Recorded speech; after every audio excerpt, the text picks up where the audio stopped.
The Himalayan peaks soared majestically above the Norbalinka palace, exuding an air of calm serenity, but inside, the air was thick with tension.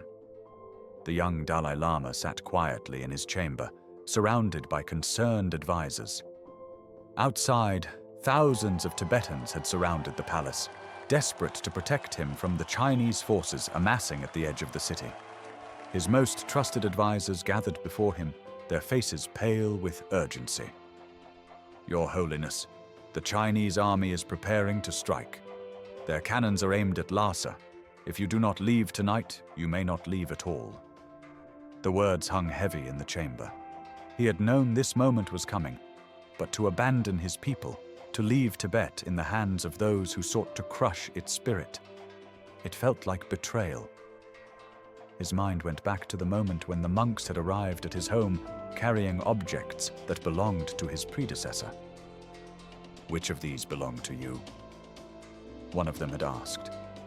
Without hesitation, the child had reached for a prayer bead bracelet. The elder monk uttered what everyone else was thinking. "He is the one."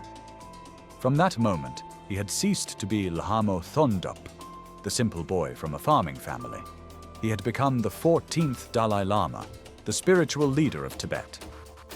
Now, at 23, he carried the weight of that destiny on his shoulders.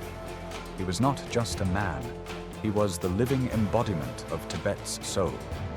And now, he was in danger. If he stayed, he might be imprisoned or even killed. If he fled, he could preserve the Tibetan cause and continue the fight from afar. Then, distant thunder. No, it wasn't thunder. The Chinese had begun their initial bombardment of Lhasa. There was no more time to hesitate. His resolve hardened. "Prepare for the journey. We leave tonight."